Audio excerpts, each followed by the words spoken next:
إن الحمد لله نحمده ونستعينه ونستغفره ونعوذ بالله من شرور أنفسنا وسيئات أعمالنا من يهده الله فلا مضل له ومن يضلل فلا هادي له أشهد أن لا إله إلا الله وأشهد أن محمدا عبده ورسوله اللهم صل وسلم وبارك على نبينا محمد وعلى آله وصحبه ومن اتبع بهداه إلى يوم القيامة وبعد. Hadirin jamaah sekalian yang saya muliakan, kita lanjutkan pembahasan kita yang berkaitan dengan Al-Kitabul Jami', masuk ke dalam hadis yang ketiga. Anin Nawasi ibni Sam'an atau Sim'an radhiyallahu anhu maqal, dari Nawas ibn Sim'an ataupun Sam'an, semoga Allah subhanahu wa ta'ala meridainya, qal, beliau berkata, sa'altu Rasulullah sallallahu alaihi wasallam anil birri wal ithmi, saya bertanya kepada Rasulullah sallallahu alaihi wasallam tentang kebajikan dan dosa. Faqal, maka Rasulullah sallallahu alaihi wasallam menjawab, al-birru husnul khuluq, kebajikan adalah akhlak yang baik. Wal ithmu ma haka fi sadrik wa karihta an yattali'a alaihi an-nas, dan dosa ataupun ithm, apa yang mengganjal di dadamu dan engkau tidak suka apabila manusia mengetahuinya. Akhrajahu Muslim.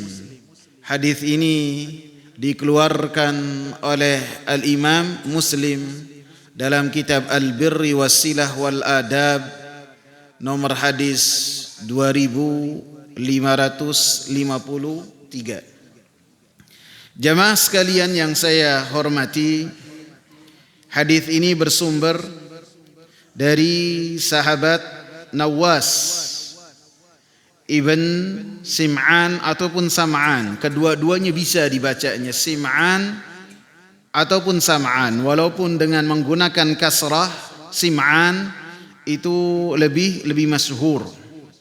Dan beliau ini dinisbatkan kepada kabilah Kullab, sehingga dikatakan bahwasanya beliau dan ayahnya adalah seorang sahabat, sehingga ketika menyebutnya haruslah diiringi dengan radhiyallahu anhuma.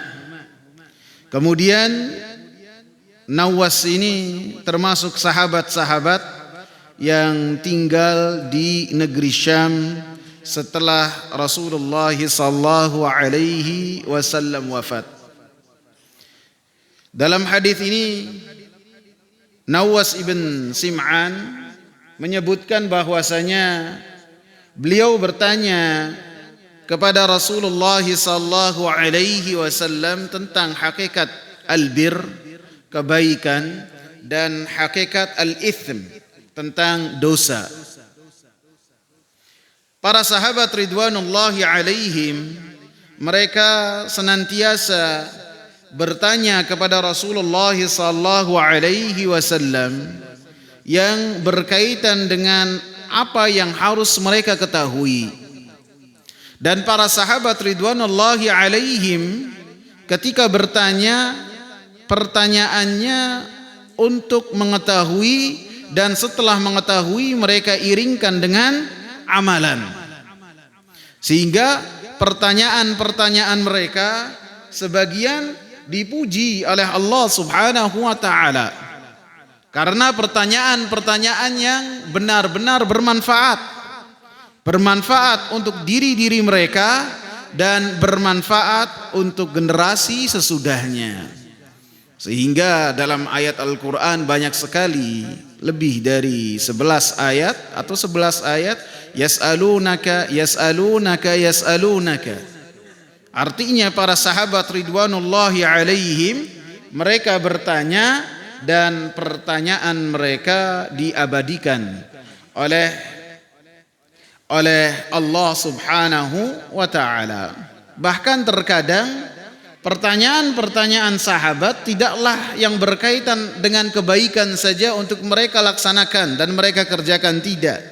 Terkadang pertanyaan-pertanyaan sebagian sahabat seperti pertanyaan dari Hudzaifah bin al-Yaman, maka pertanyaannya berkaitan dengan kejelekan, tentang fitnah.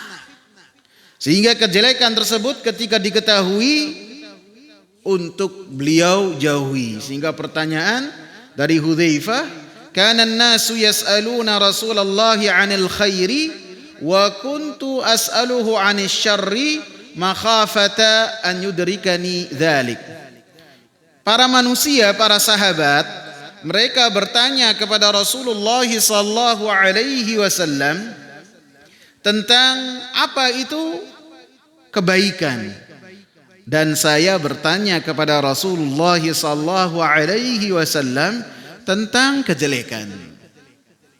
Makhafata an yudrikani dzalik, sehingga saya bertanya tentang hal tersebut supaya saya tidak terkena kejelekan tersebut. Sehingga pertanyaan-pertanyaan para sahabat ini adalah pertanyaan-pertanyaan yang dipuji oleh Allah Subhanahu wa ta'ala. Pertanyaan supaya mengetahui dan mengamalkan. Karena sebagian orang ketika bertanya tidak ingin mengetahui, terkadang ingin mengetes orang yang ditanya.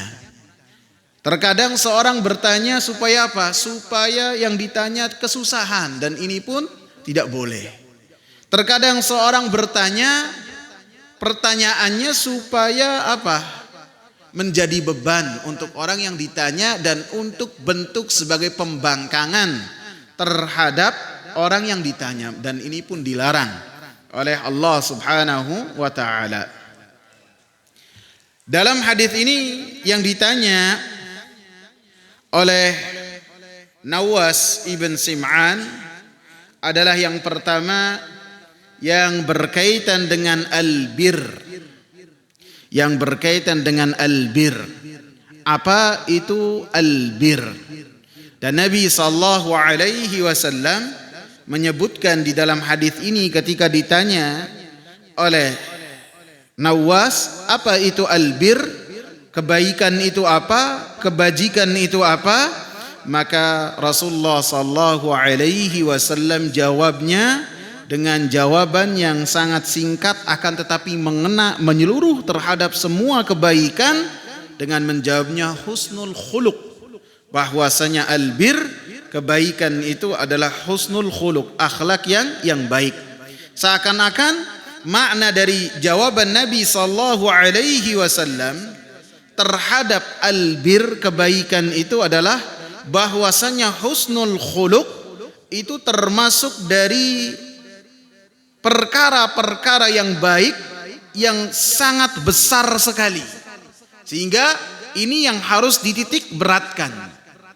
Sehingga serupa dengan apa yang telah dikatakan oleh Nabi sallallahu alaihi wasallam yang berkaitan dengan al-hajju Arafah. Haji itu adalah Arafah. Padahal ibadah haji itu banyak sekali rangkaiannya. Dari di Mina pada tanggal 8 mabit di Mina, sholat zuhur qasar, sholat asar qasar tanpa jama, sholat maghrib, sholat isya, kemudian sholat subuh pada tanggal 9, kemudian waktu duha menuju Arafah, setelah Arafah mabit di Muzdalifah setelah maghrib, kemudian setelah mabit, sebelum syuruk ketika langit sudah mulai terang ke Mina lagi, terus demikian pindah-pindah, apalagi tanggal 10 kemudian ke tawaf ifadah, setelah tawaf ifadah sa'i, kemudian sebelum matahari terbenam sudah harus ada di Mina kembali. Maka itu adalah amalan-amalan yang besar. Akan tetapi ketika Rasulullah sallallahu alaihi wasallam katakan al-hajju Arafah, menunjukkan bahwasanya Arafah adalah yang paling dititik beratkan dari semua rangkaian ibadah haji. Sehingga ketika Rasulullah sallallahu alaihi wasallam mengatakan bahwasanya yang namanya kebajikan albir ini artinya husnul khuluq, termasuk dari sifat-sifat dari kebaikan, perkara-perkara dari kebaikan yang paling besar. Yang kedua disebutkan makna dari albir yang maknanya adalah husnul khuluq. Arti dari husnul khuluq artinya semua yang mencakup dari kebaikan, semua yang mencakup dari kebaikan. Sehingga husnul khuluq di sini ketika yang berkaitan dari kebaikan artinya berakhlak dengan akhlak syariat al-Islam, beradab dengan adab yang telah Allah Subhanahu wa taala syariatkan kepada hamba-hambanya. Sehingga ketika Rasulullah sallallahu alaihi wasallam menjelaskan tentang al-birru husnul khuluq, artinya mencakup semua perbuatan ketaatan baik yang nampak ataupun yang tidak nampak. Semua yang berkaitan dengan apa yang telah Allah Subhanahu wa taala perintah, maka tercakup dari perkataan Rasulullah sallallahu alaihi wasallam al-birru husnul khuluq. Sehingga ini serupa maknanya dengan firman Allah Subhanahu wa taala dalam surat Al-Baqarah ayat 177. Allah katakan, "Laisal birra an tuwallu wujuhakum qibala al-masyriqi wal maghribi, walakinnal birra man amana billahi wal yawmil akhir wal malaikati wal kitabi wan nabiyyin." Bukanlah kebaikan ketika kalian menghadap wajah-wajah kalian ke timur dan ke barat, bukan. Ayat ini menutup pembahasan yang berkaitan dengan menghadap kiblat. Karena ketika Rasulullah sallallahu alaihi wasallam diperintahkan oleh Allah Subhanahu wa taala untuk ketika salat menghadapnya ke Ka'bah sesuai dengan harapan Rasulullah sallallahu alaihi wasallam, maka dalam ayat 146, sayaqulus sufaha'u minan nasi ma wallahum an qiblatihim allati kanu 'alaiha. Akan berkata orang-orang yang bodoh dari manusia, yaitu orang-orang Yahudi. Merekalah yang berkuar ketika melihat Rasulullah sallallahu alaihi wasallam salatnya menghadap ke Ka'bah. Ma wallahum an qiblatihim allati kanu 'alaiha. Apa yang memalingkan mereka dari kiblat mereka yang sebelumnya salat ke Baitul Maqdis, kemudian sekarang salat menghadap ke Ka'bah, ke arah yang berlawanan. Sehingga setelahnya dibahas tentang bagaimana Rasulullah sallallahu alaihi wasallam ketika salat diperintahkan untuk menghadap ke Ka'bah. Dan ayat pembahasan ini ditutup dengan kebaikan itu bukanlah membahas tentang wajah dihadapkan ke arah timur ataupun barat, bukan itu kebajikan. Akan tetapi kebajikan albir, siapa yang beriman kepada Allah, siapa yang beriman kepada hari akhir, siapa yang beriman kepada malaikat, siapa yang beriman terhadap kitab-kitab, siapa yang beriman dengan nabi-nabi. Sehingga disebutkan ini adalah rukun iman. Yang 5, tinggal 1 lagi, beriman terhadap takdir. Rukun iman yang 5 disebutkan. Wa atal mala ala hubbihi. Dan yang namanya kebajikan adalah ketika memberikan harta yang hartanya itu yang dia cinta. Dzawil qurba wal yatama wal masakin wa ibnas sabili wasailina wa fir riqab. Ketika memberikan harta yang dia suka kepada kerabat, kepada anak-anak yatim, kepada orang-orang miskin, kepada ibnu sabil, dan kepada orang-orang yang meminta. wa fir riqab, dan kepada budak-budak belian, wa aqamas salata wa ataz zakata wal mufuna bi ahdihim idza ahadu. Dan yang namanya kebaikan juga mereka yang menegakkan salat, menunaikan zakat, dan memenuhi janji-janji mereka apabila mereka memiliki perjanjian. Dan yang namanya kebajikan, wasabirina fil ba'sa'i wad-dharra'i wa hinal ba's. Mereka adalah orang-orang yang bersabar ketika mendapatkan kesusahan, ketika mendapatkan malapetaka, dan ketika mereka berperang. Ulaika alladzina sadaqu, maka mereka adalah orang-orang yang jujur. Wa ulaika humul muttaqun, dan mereka adalah orang-orang yang bertakwa. Jadi dalam surat Al-Baqarah ayat 177, ketika Allah Subhanahu wa taala membahas tentang kebajikan, tentang kebaikan, maka Allah Subhanahu wa taala sebutkan kebaikan tersebut adalah semua yang telah Allah Subhanahu wa taala turunkan kepada Rasulullah sallallahu alaihi wasallam. Sehingga dikatakan oleh Al-Imam Ibnu Taimiyah rahimahullah, lafdzul birri idza utliqa tanawala jami'a ma amara Allah bihi. Lafaz bir, kebajikan, kebaikan, apabila disebut maka mencakup semua apa yang telah diperintahkan oleh Allah Subhanahu wa taala, baik yang termaktub dalam Al-Qur'an ataupun yang telah disampaikan oleh Rasulullah sallallahu alaihi wasallam. Terkadang dalam Al-Qur'an ada pembahasan yang berkaitan dengan albir, kebajikan ini diiringi dengan takwa, seperti dalam surat Al-Maidah ayat yang kedua, wa ta'awanu 'alal birri wat taqwa. Kalian tolong menolonglah dalam albir dan takwa. Dan takwa ini makna yang agak menyerupai, sehingga disebutkan oleh para ulama ketika bir, kebajikan, dan takwa itu disebutkan secara beriringan, maka yang dimaksud dengan albir adalah artinya muamalah dengan makhluk secara baik. Adapun yang dimaksud dengan takwa adalah bermuamalah dengan Al-Khaliq, dengan Allah Subhanahu wa taala, dengan menjalankan ketaatan dan menjauh dari larangan-larangannya. Jadi dirinci oleh para ulama yang berkaitan dengan lafaz bir ini.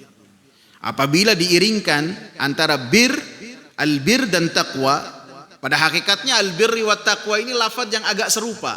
Akan tapi apabila Allah Subhanahu wa taala sebutkan berbarengan dalam satu ayat dan satu tempat, seperti dalam surat Al-Maidah ayat yang kedua, maka sebagian ulama mengatakan bahwasanya albir itu artinya muamalah dengan makhluk secara baik. Adapun takwa adalah bermuamalah dengan Allah Subhanahu wa taala dengan menjalankan ketaatan dan menjauh dari larangan-larangannya. Dan disebutkan oleh Al-Imam Syekh Abdurrahman bin Nasir As-Sa'di rahimahullah dalam kitab tafsir beliau ketika membahas tentang ayat surat Al-Maidah ayat yang kedua, al-birru wat taqwa idza utliqa ahaduhuma dakhala fihi al-akhar. Albir dan takwa, kebajikan dan takwa untuk Allah Subhanahu wa taala apabila disebutkan yang satu maka mewakili yang lain, persis seperti iman dan Islam. Iman dan Islam apabila disebutkan satu persatu dengan tidak mengiringkan yang lainnya maka mencakup keduanya, satu sama dengan yang lainnya. Iman adalah Islam, Islam adalah iman. Akan tapi apabila diiringkan, disebutkan secara berbarengan, maka iman memiliki arti keimanan yang ada di hati, Islam yang berkaitan dengan lahiriah seseorang. Maka beliau mengatakan demikian juga al-birru wat taqwa. Fa innahu, keduanya ismun jami'un li kulli ma yuhibbuhu Allah wa rasuluhu zahiran wa batinan wa tarku ma yakrahuhu Allahu wa rasuluhu zahiran wa batina. Keduanya memiliki makna mencakup semua apa yang dicintai oleh Allah dan Rasulnya, baik secara lahir ataupun batin, dan meninggalkan semua yang dibenci oleh Allah dan Rasulnya lahir dan batin. Wa idza jumi'a bainahuma, dan apabila digabungkan di antara keduanya seperti dalam surat Al-Maidah ayat yang kedua, maka dijelaskan oleh beliau, fussiral birru bil qiyami bi aqaidil iman wa akhlaqihi wa a'malul birri al qasiratu wal muta'addiyah. Maka lafadz bir, kebajikan ini ditafsirkan dengan melaksanakan dan meyakini akidah-akidah iman dan akhlak-akhlak yang baik, dan semua amalan-amalan kebajikan dan kebaikan yang baik itu berkaitan dengan diri sendiri ataupun memiliki dampak kepada orang lain, maka itu semua adalah albir. Wa fussiratit taqwa bittiqai ma yuskhitullaha minal kufri wal fusuqi wal isyan.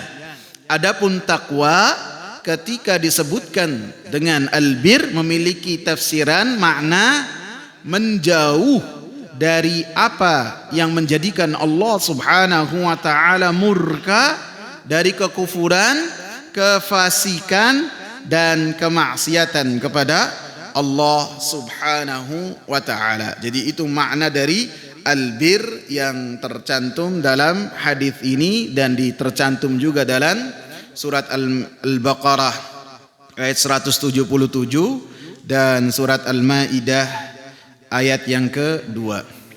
Dan Rasulullah sallallahu alaihi wasallam mengatakan bahwasanya ketika beliau ditanya tentang albir dalam hadis ini menjawab dengan husnul khuluq, akhlak yang baik. Akhlak artinya adalah perangai seseorang, tabiat seseorang.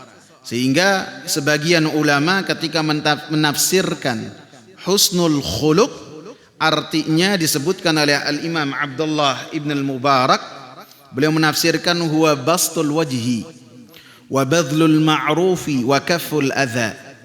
Yang namanya husnul khuluq, akhlak yang baik, adalah wajah yang berseri-seri ketika bertemu dengan orang dan memberikan kebaikan. Kebaikan apa saja, dan tidak mengganggu seseorang. Dan dikatakan juga yang namanya akhlak husnul khuluq berkaitan bisa dengan manusia, bisa juga dengan Allah Subhanahu wa taala. Adapun dengan Allah Subhanahu wa taala, ketika seseorang menjalankan perintah-perintah Allah Subhanahu wa taala, pada hakikatnya seorang berakhlak kepada Allah Subhanahu wa taala dengan akhlak yang baik. Artinya, ketika seseorang menerima perintah-perintah Allah Subhanahu wa taala dengan lapang dada, dengan bahagia, dengan senang, baik yang berkaitan dengan larangan-larangan ataupun apa yang diperintah, maka hatinya tidak susah, hatinya tidak sempit, akan tapi menerima perkara-perkara dari Allah Subhanahu wa taala dengan tanpa kesempitan di hatinya, maka itu adalah husnul khuluq. Sehingga yang namanya husnul khuluq bisa dikatakan sebagai ketika berkaitan husnul khuluq kepada Allah, akhlak yang baik kepada Allah Subhanahu wa taala, ketika seseorang menjalankan perintah Allah Subhanahu wa taala dan berhenti dari apa yang telah dilarang oleh Allah Subhanahu wa taala dengan hati yang ridha, dan dia senantiasa berupaya untuk melaksanakan apa-apa yang disunnahkan dan menjauh dari apa-apa yang mubah yang melalaikan dari perintah-perintah Allah Subhanahu wa taala. Ini husnul khuluq kepada Allah Subhanahu wa taala. Artinya husnul khuluq artinya secara luas semua yang telah diperintahkan oleh Allah Subhanahu wa taala kepada nabinya, persis seperti albir, persis. Jadi ketika Rasulullah mengatakan albirru husnul khuluq, Karena kebaikan, kebajikan itu Islam yang Allah turunkan. Begitu juga husnul khuluq, akhlak yang baik, di antaranya adalah berakhlak kepada Allah Subhanahu wa taala, menerima semua perkara yang telah Allah Subhanahu wa taala turunkan kepada nabinya. Sehingga dalam surat Al-Qalam ayat yang keempat, Allah memuji Nabi Muhammad sallallahu alaihi wasallam. Apa pujiannya? Apa? Wa innaka la'ala khuluqin azim. Sesungguhnya engkau wahai Nabi Muhammad sallallahu alaihi wasallam di atas akhlak yang sangat agung lagi besar. Bismillah. Alhamdulillah. Ditafsirkan oleh para ulama dinin azim, bahwasanya Nabi sallallahu alaihi wasallam dipuji oleh Allah Subhanahu wa taala di atas agama yang besar. Aisyah radhiyallahu anha ketika ditanya oleh ponakannya yang bernama Urwah ibn Zubair tentang akhlaknya Nabi sallallahu alaihi wasallam, maka beliau mengatakan kana khuluquhul Quran. Akhlaknya Nabi sallallahu alaihi wasallam apa? Al-Quran. Akhlaknya Nabi itu Al-Quran. Ada perintah-perintah dari Allah dalam Al-Quran, maka beliau adalah orang yang pertama melaksanakan.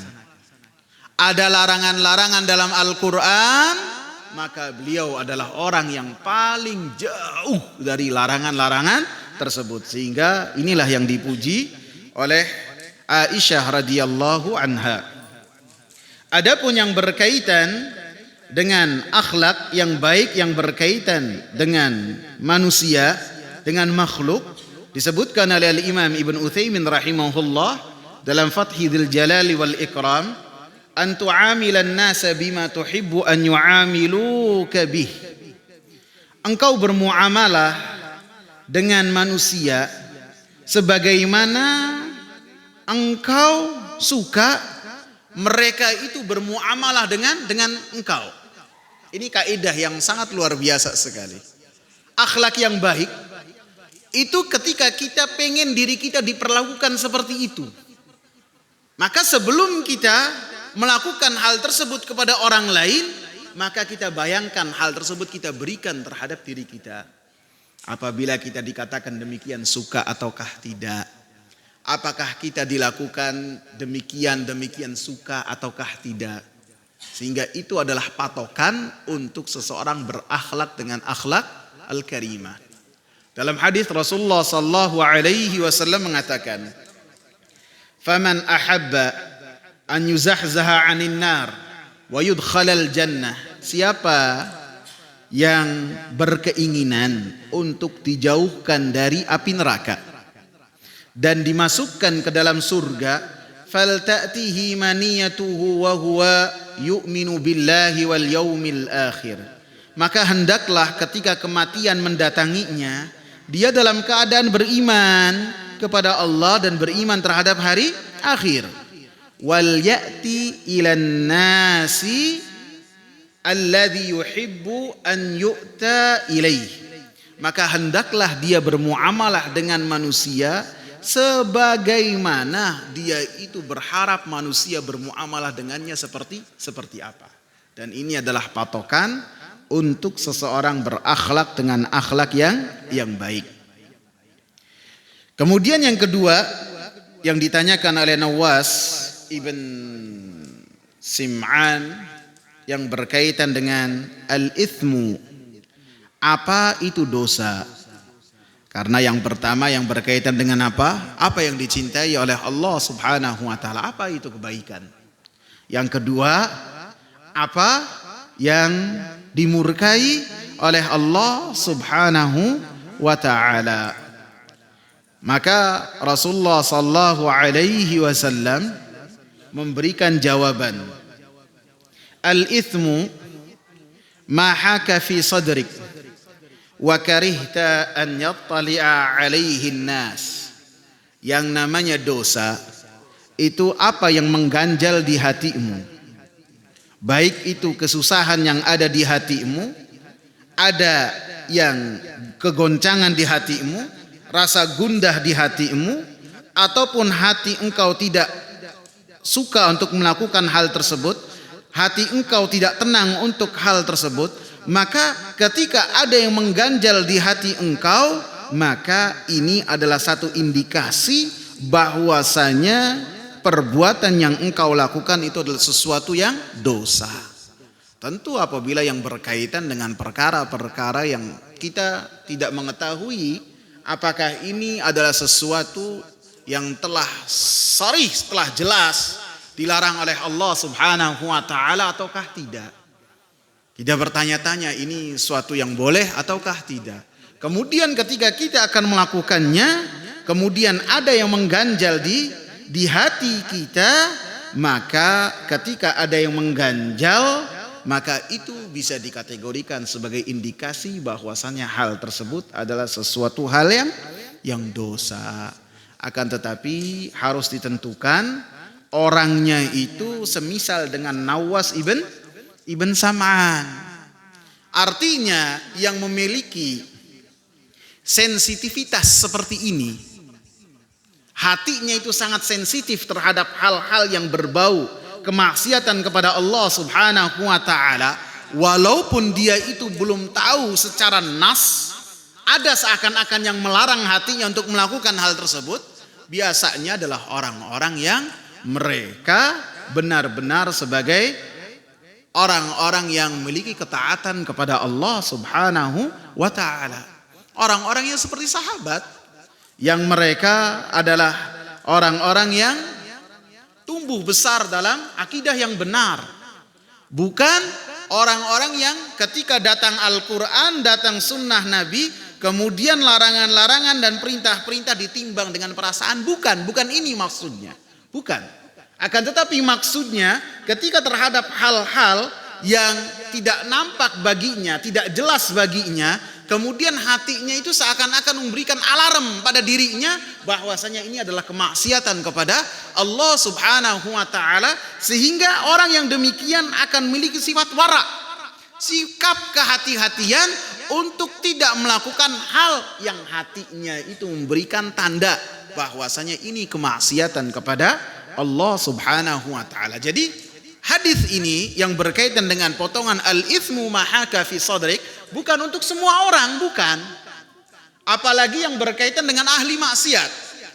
Ahli maksiat yang mereka sudah asik dengan kemaksiatannya, hatinya sudah candu dengan kemaksiatan kepada Allah Subhanahu wa taala, maka sensitivitas hati terhadap dosa itu sudah hilang. Bahkan kebalikannya, apabila hati itu sudah hitam legam, maka hati ini akan asik dengan kemaksiatan kepada Allah Subhanahu wa taala dan akan risih dengan ketaatan kepada Allah Subhanahu wa taala.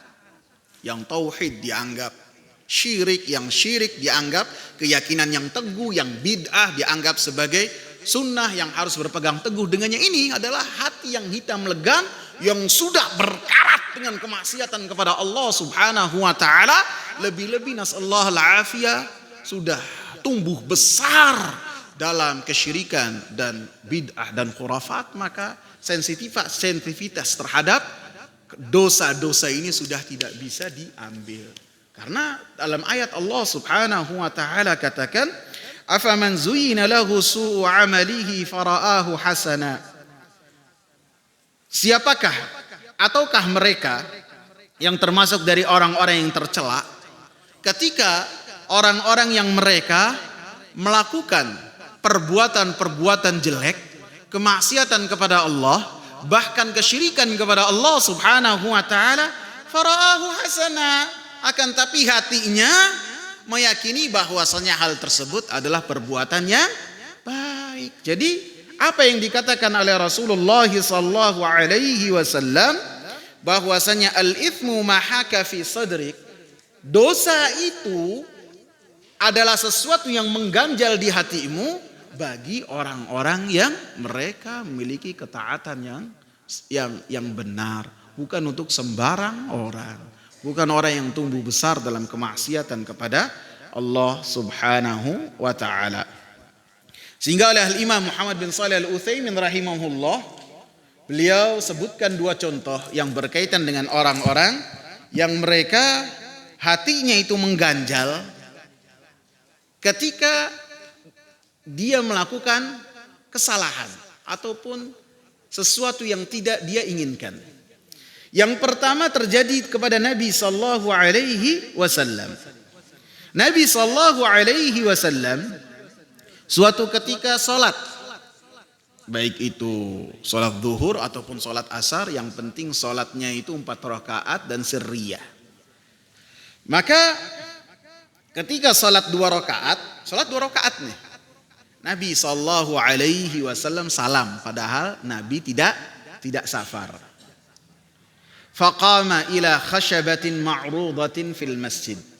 Maka Nabi sallallahu alaihi wasallam selesai salam, Nabi sallallahu alaihi wasallam tidak seperti biasanya. Biasanya setelah salam Nabi berzikir. Akan tetapi pada saat itu selesai salam, Nabi sallallahu alaihi wasallam hatinya tidak tenang. Kemudian beliau langsung bersandar di kayu. Kemudian Nabi sallallahu alaihi wasallam tangannya beliau masukkan seperti ini. Kemudian setelahnya Rasulullah sallallahu alaihi wasallam menaruh pipinya di salah satu tangannya.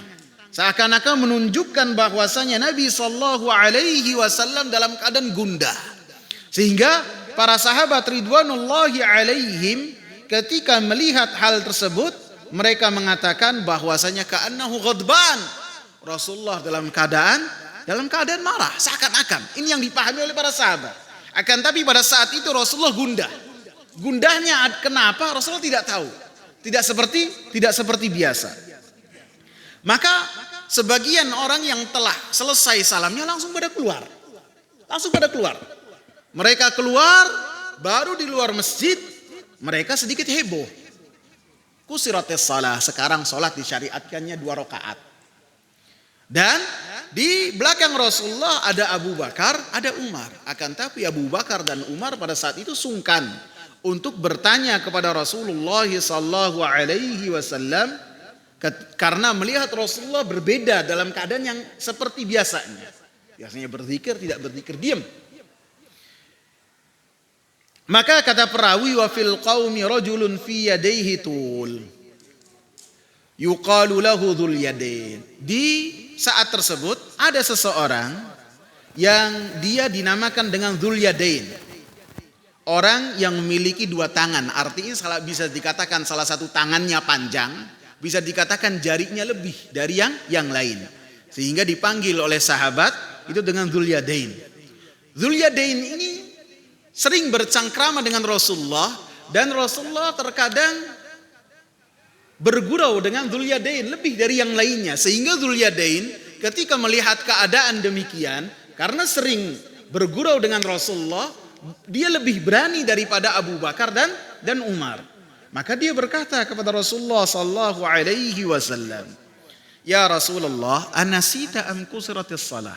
Bayangkan, langsung menyebutkan 3 kemungkinan, akan tapi yang dia sebutkan 2 saja. Yang pertama, apakah engkau ini lupa? Sholat 4 rakaat, kok sholatnya 2? Yang kemungkinan yang kedua, bahwasanya engkau ini sholatnya 2 rakaat karena sekarang syariatnya sudah menjadi 2. Atau kemungkinan yang ketiga yang tidak dia sebutkan, karena kejelian dari dzul yadain, engkau secara sengaja sholatnya tidak menyempurnakan, tidak disempurnakan sholat engkau. Dan ini tidak disebutkan oleh dzul yadain, karena dzul yadain yakin bahwasanya Rasulullah itu tidak melakukan hal yang ketiga. Sehingga yang ditanyakan oleh dzul yadain bahwasanya Rasulullah ini lupa ataukah sekarang syariatnya sudah 2, udah dikosor jadi 2. Maka kata Rasulullah sallallahu alaihi wasallam, lam ansa wa lam tuqsar. Saya tidak lupa. Syariat pun masih 4 rakaat, tidak 2. Artinya Rasulullah sallallahu alaihi wasallam benar-benar tidak ngeh bahwasanya beliau salat 2 rakaat. Kemudian Rasulullah bertanya, akama yaqulu dzul yadain, Apakah seperti yang telah ditanyakan oleh Dzulyadain, seperti yang dinyatakan oleh Dzulyadain? Maka para sahabat mengatakan, iya ya Rasulullah, engkau tadi sholatnya 2 rakaat, tidak 4 rakaat. Kemudian setelahnya Rasulullah Sallallahu Alaihi Wasallam beliau langsung menyempurnakan sisa sholatnya 2 rakaat lagi, sehingga yang di luar itu masuk lagi dan kemudian takbir lagi sholat dan menyempurnakan sholatnya, dan setelahnya ditutup dengan sujud sahwi. Jadi dalam hadis ini bagaimana Rasulullah setelah salam 2 rakaat tidak seperti biasanya. Biasanya berzikir, istighfar 3 kali, kemudian Allahumma antas salam wa minkas salam, kemudian setelahnya menghadap kepada jamaah dan berzikir. Pada saat itu tidak, Rasulullah tampak gundah terhadap apa yang terjadi pada diri Rasulullah sallallahu alaihi wasallam.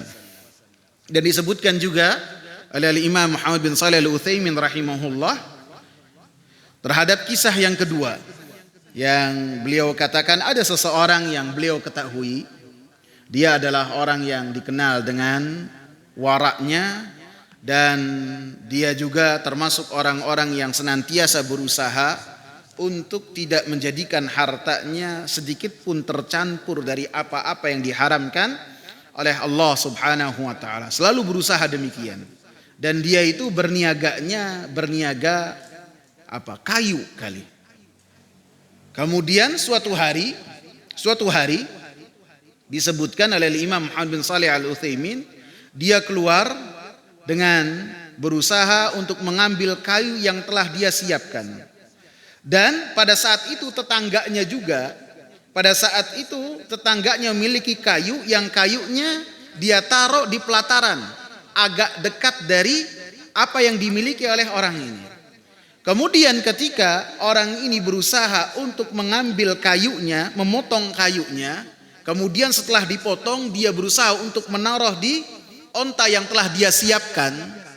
Kata Al-Imam Muhammad bin Shalih Al-Utsaimin rahimahullah, orang ini salah ambil, nggak taunya ambil kayu tetangganya. Seharusnya yang diambil kayu dia, malah yang diambil kayu tetangga. Di sini disebutkan al-athal ini kayu yang besar, panjang, dan bisa kuat tahan lama. Dan harganya sangat-sangat mahal, nggak tahu di sini ada apa enggak.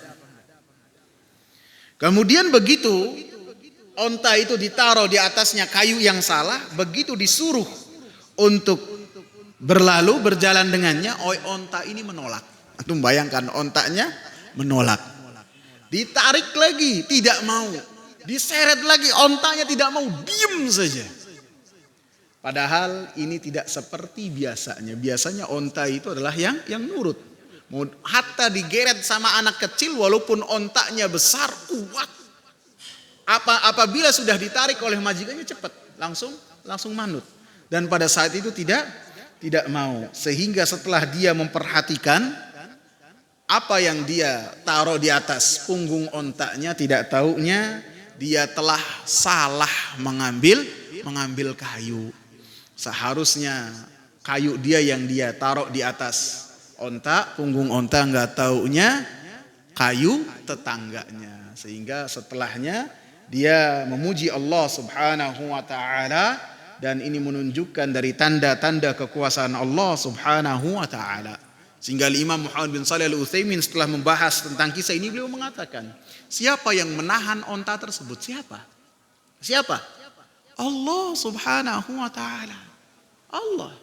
Terkadang ada hal-hal yang kita tidak suka, tidak taunya di balik apa yang tidak suka itu ada kebaikan di dalamnya. Enggak taunya setelah dia tidak suka melihat ontanya digerakkan tidak mau, enggak taunya ada kebaikan, bahwasanya kayu yang dia bawa bukanlah kayu milik dia, akan tetapi kayu orang lain. Dan ini adalah makna dari yang pertama, indikasi dari dalam hati seseorang untuk mengetahui yang salah dan benar. Setelah yang pertama harus ada dalil dari Al-Quran dan As-Sunnah, dan apabila tidak mendapatkan hal tersebut, sesuatu yang baru, diantaranya dengan indikasi dari hatinya gundah, hatinya tidak nyaman. Yang kedua, wa karihta an yattali'a alaihin nas. Indikasi yang kedua adalah ketika engkau tidak suka apabila orang-orang itu mengetahui apa yang engkau lakukan. Tentu tidak sukanya ini ketika orang-orang yang mereka adalah ahli ilmu, ahli agama dan ahli keutamaan mengetahui apa yang kita lakukan, maka ketika kita tidak suka seseorang mengetahuinya, lebih-lebih ahli agama, orang-orang saleh, maka itu adalah sesuatu yang harus dipertanyakan, apakah itu dosa ataukah tidak. Dan ini pun tentu an-nas di sini adalah bukan semua manusia. Artinya haruslah orang-orang yang kita anggap bahwa mereka adalah ahli ilmu. Karena kalau orangnya adalah orang yang pandir seperti yang kita sebutkan dalam itsm tadi, maka dia ketika berteman dengan teman-teman yang serupa dengannya, maka dia tidak akan malu dengan kemaksiatan yang dia lakukan. Bahkan dia terkadang berkampanye dan pamer terhadap dosa-dosa yang telah dia lakukan. Sehingga dalam hadis ini disebutkan oleh Imam Muhammad bin Shalih Al-Utsaimin rahimahullah, beliau menyebutkan ada beberapa pelajaran.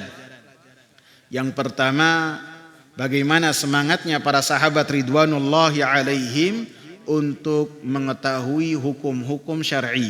Sebagaimana dalam hadis ini, Nawas bertanya kepada Rasulullah sallallahu alaihi wasallam yang berkaitan dengan kebaikan dan dosa. Yang kedua, al-hathu ala husnul khuluqi ma'allahi wa ma'a ibadillah. Anjuran untuk kita ini memiliki akhlak yang baik, baik kepada Allah Subhanahu wa taala ataupun kepada para manusia.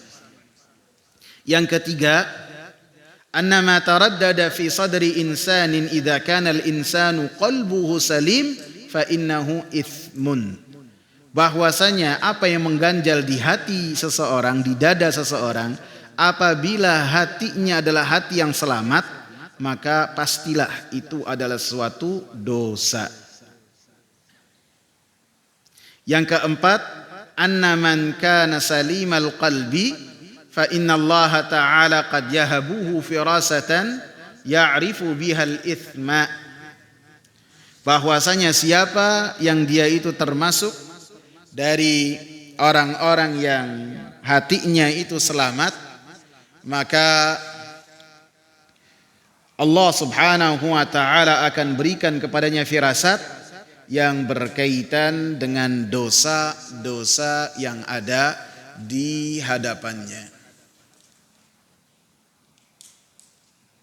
Sehingga dikatakan oleh penulis kitab Syarah Bulughul Maram di pelajaran yang kelima, ini karya Al-Ustadz Yazid dan Abu Ihsan Al-Athari dan Al-Ustadz Fathi Jawas. Pelajaran yang kelima, perbuatan dosa dapat mengguncang hati seseorang. Tetapi hal ini hanya berlaku bagi mukmin yang bersih hatinya. Adapun yang biasa kotor dengan kemaksiatan kepada Allah Subhanahu wa taala, maka dia akan asik dengan kemaksiatan tersebut. Dan pelajaran yang berikutnya disebutkan juga dosa dan maksiat menjadi sebab sempitnya dada dan goncangnya hati. Maka orang yang suka berbuat dosa tidak tenang hidupnya. Dan masih banyak lagi pelajaran-pelajaran yang lain. Silakan kalau ada pertanyaan. Silakan.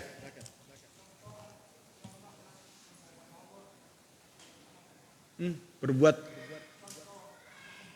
Iya, jadi makna dari kita berakhlakul karimah kepada Allah Subhanahu wa taala adalah ketika kita menjalankan semua perintah-perintah Allah dan menjauh dari larangan-larangan Allah dengan keridhaan di hati kita dan lapang dada, dan kita menerima semua dan pasrah tunduk patuh terhadap semua yang Allah Subhanahu wa taala perintah. Sebagian orang melaksanakan perintah, menjauh dari larangannya, akan tapi dia tidak suka terhadap perintah tersebut. Maka ini tidak berakhlakul karimah, tidak. Berakhlakul karimah, semua perintah yang datang kepada kita, kita laksanakan secara berbahagia. Baik yang kita terbiasa dengannya ataupun tidak terbiasa dengannya kita laksanakan. Adapun larangan kita jauhi. Sehingga dikatakan oleh Ibnu Taimiyah rahimahullah, albir dan husnul khuluq ini satu kesatuan, apabila disebutkan maka mencakup semua yang telah Allah Subhanahu wa taala turunkan kepada Rasulnya, gitu. Ya, silakan. Akhlak dengan adab. Akhlak dengan adab. Akhlak dengan adab itu ya seperti yang mengatakan, beda-beda tipis itu, agak-agak mirip. Akan tetapi adab itu lebih khusus lagi, ada rinciannya. Misalnya adab di masjid, adab kepada Allah, adab kepada Rasulullah, adab ketika menebar salam, adab dalam majlis, lebih rincian lagi yang berkaitan dengan syariat, walaupun semuanya adalah syariat yang telah Allah Subhanahu wa taala turunkan, gitu. Cukup ya.